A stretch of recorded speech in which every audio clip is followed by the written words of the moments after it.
Hi guys, samahan nyo nga ako for today's mini vlog. Ito nga yung kaganapan nung nakaraang linggo simula Lunes hanggang Sabado. Nung Lunes, ito nga agad yung ginawa nila. Tapos na pala lahat ikabit yung mga step ng hagdan. Ngayon naman ibabalik nila ikabit yung handle ng hagdan. Itong hagdan nga yung dahilan bakit pinagawa yung mansyon ni Madam. Nakakatakot kasi dito umapak sa hagdan nung hindi pa inaayos. Pinanay na kasi yung hagdan, kunting kembot na lang babagsak na. Pinaayos na nga rin nila boss at ni Madam yung mga kailangan ayusin dito sa mansyon. Sana all na lang talaga may mansyon.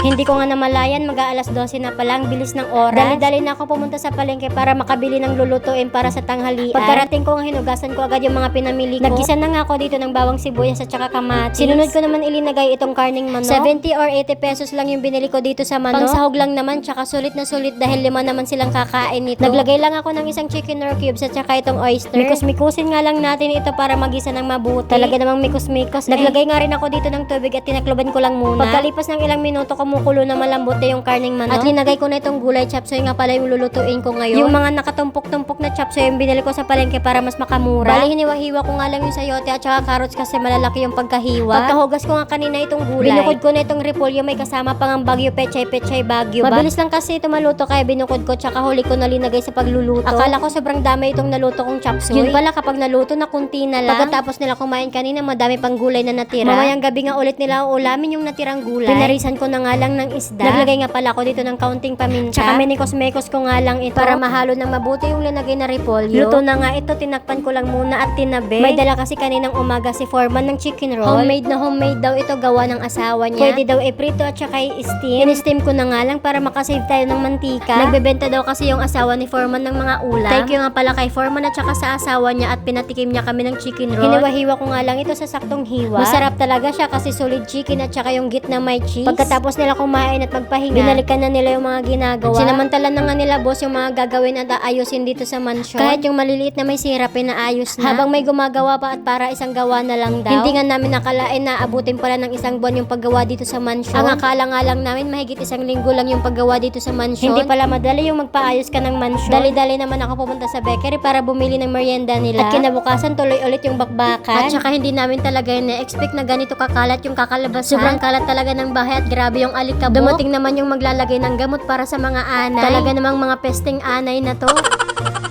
Hindi nga namin alam kung saan nanggaling at nagsimula yung anay. Sabi naman yung nag-spray dito ng mga anay galing daw sa kabilang bahay. At saka inaanay rin daw yung hollow blocks. For short, galing nga sa pader yung anay. Nagtaka kasi kami, wala namang lupa dito. Sa lupa naman talaga na mamahay at nanggagaling yung mga anay. Pinaisprehan na nga ng mami ni Madam para mamatay na yung mga anay at hindi na bumalik. Babalik pa naman daw sila yung naglagay ng gamot sa anay. Para daw mai-double check. Tsaka pwede pa daw magpa-spray ulit ng gamot para sa anay. Free na daw yun. Halos buong bahay nga inisprehan nila ng gamot kontra anay. Hindi ko na nga alam kung anong araw to at pang ilang araw na itong mga ginagawa nila dito sa mansyon. Basta simula Lunes hanggang Sabado itong mga nakuha kong video para ma-update at ma-share namin yung mga kaganapan dito sa mansyon. For the bantay ngayong person, bawal yung kuyakoy kapag ako nakabantay. Char.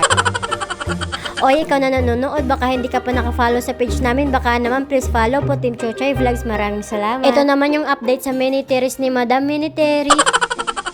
Hindi nga ako makaakyat-akyat dito sa terrace kasi nakakatakot, puro bakal, baka mahulugan ako. Baka hindi tayo umabot sa Pasko, Diyos ko, wag naman.